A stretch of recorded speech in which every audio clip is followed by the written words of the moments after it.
Today I'm sorting out some underbody rust on the Z3. I'm Stephen from AutoNight. Welcome to another video.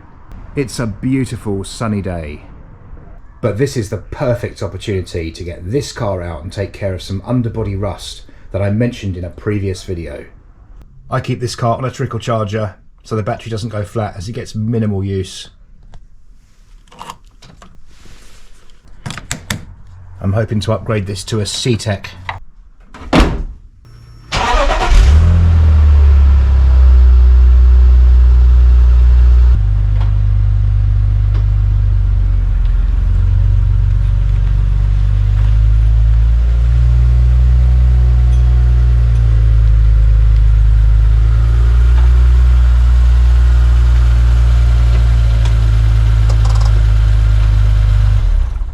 The corrosion in question is actually at the rear of the car and it's above the spare wheel, so I need to lower that down in the first instance. I'm going to get this car jacked up on this side as well and get this offside rear wheel off, as I figure that access will be easier. There's a lot of stuff in here for my upcoming brake pipe replacement job, but that's for another video. I need more than a morning for that.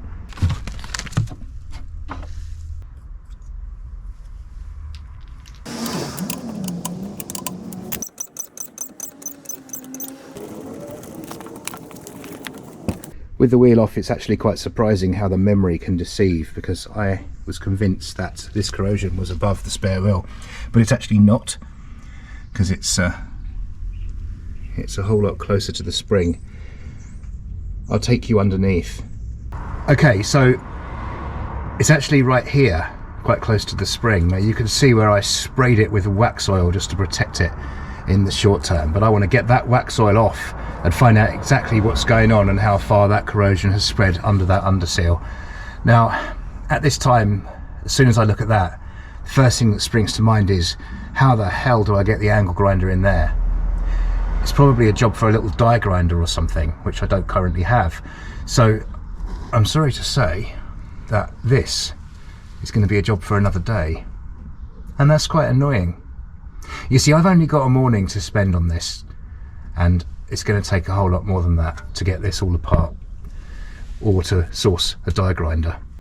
I only get 2 days off. I've just worked 7 days in a row and I do have stuff to do, so that is going to stay protected with the wax oil for the time being. But you can see where it is. You can also see some scabby brake pipes there. Now they're all going to be changed as well, along with these brake hoses, which are the inner ones. I already changed these outer brake hoses when I changed the calipers, discs and pads. I've also noticed a few other little bits of corrosion here that I need to take care of, so I think this is more than just a quick morning's work. What I think I'll do when I do the rear brake pipes, I'll strip this back end out a bit more and incorporate it into that job. But while we're on the subject of corrosion, I want to take this wheel arch liner out and see what's beneath, because I think that's going to give me a good view of the inner sills in here, which apparently are a common rot point. Now my outer sills aren't actually too bad, bit scabby here, but you know, that's just where stuff builds up. So let's take this wheel arch liner out. Now you may notice there's not much left of these screws. Bolts, well, they're self-tapping bolts effectively, 8mm head, and the heads just dissolve. I have loads of these bolts because they're also used to secure the front wheel arch liners, and I want all of these out this winter to see exactly what's going on behind. So even if I have to mash up these bolts to get them out, I don't care, because I have several bags of these things. There is nothing meaningful left of the head of this bolt, so we have to look at alternative methods. Unfortunately, this one is playing ball, because they don't always. When I had the bonnet cable problems and I had to remove the front lower under tray, there were several of these and there was nothing left of them. I had to drill some of them. The upper one put up a similar battle which it ultimately lost. At this point you could be forgiven for thinking that there is only the one here and the one at the top here, but that's not the case, because there's another one under here, and at the back here there's one here. That's a relief, that one came undone. Oddly enough, that was the one I was most concerned about because it's going through metal. Nice. Similarly, this one cooperated too. And at this time, I'm thinking that's all of them.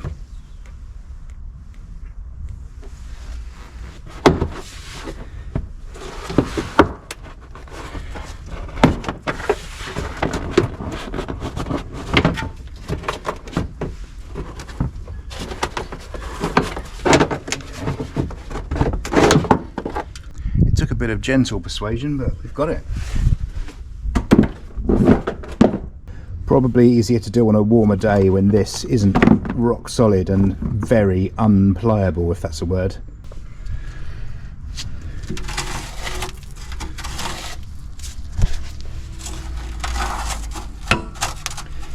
Bit of impacted mud in here. I'm going to get a light in a second and have a look in there and just see the state of the rear part of this inner sill, because this apparently is a rot spot on these. I'm pretty amazed, because this car, I mean, I've said before, I often say it's over 25 years old.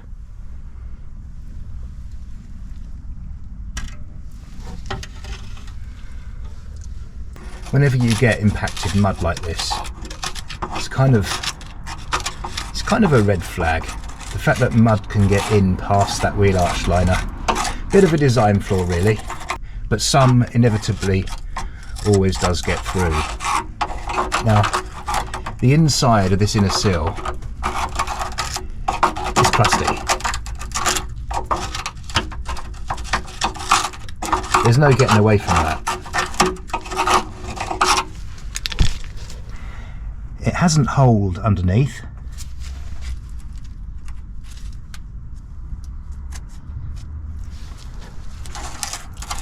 But it's crusty in here. But more importantly is the inner sill. That looks okay on the vertical edge. This sort of horizontal edge is going to be a little harder to examine without removing these sills. Now I know at some point I'm going to replace these sills. I'm going to get some genuine ones and get somebody who I know to paint them, and they'll be factory finish, because this back edge is a bit crusty, which isn't optimal. But there's no rush, and I'm not sure I'm going to do that this year. But I will sort that out, and then I'll get a full view of the back edge of the inner sill. Using a very long screwdriver, I'm just removing as much mud from this sill as I can, and just get rid of any excess with a toothbrush. I should be able to clean that up okay and use that to clean my teeth tonight before I go to bed. I'm not sure if the camera's going to pick this up, but we know the vertical edge is okay, but that other more horizontal surface of that inner sill looks absolutely fine, and I think bodily I've got a good one, car wise anyway. These jacking points are often corroded, but not this one. So with that cleaned up the best I can, I'm not going to flood it with wax oil, because I am going to be changing those outer sills. As I've said before, this car does not get used in the rain unless I get caught out in a shower, so that shouldn't deteriorate any further for the time being. At some point in the future it would be nice to remove the rear suspension, dismantle this whole setup and get all this cleaned up, shot blasted and powder coated. I definitely need a new spare wheel cage. That's a scabby looking affair.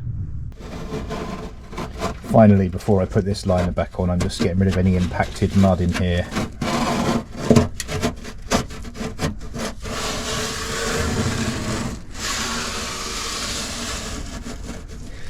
I think this has had a little bit of work just here. You can see some very slight bubbling, but these panels are bolt on anyway, so it's never a drama. That looked like rust, but it wasn't. Just dirt. Can you imagine a 25-year-old Ford looking like this under here? No, me neither. This is looking a little sorry. I think I'm going to change that.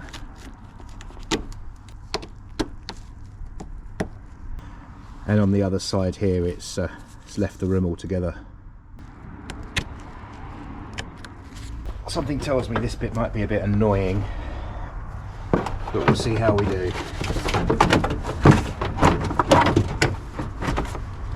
I might be pleasantly surprised.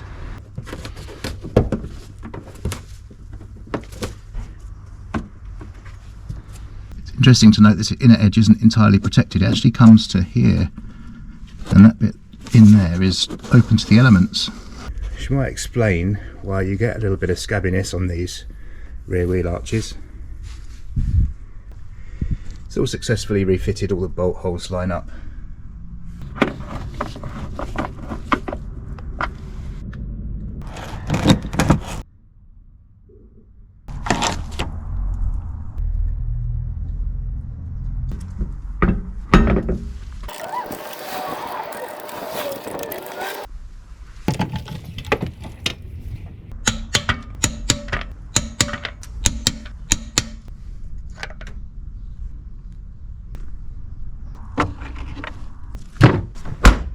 I've dealt with these rusty things, although I'm acutely aware that there are 3 more corners of the car to tackle.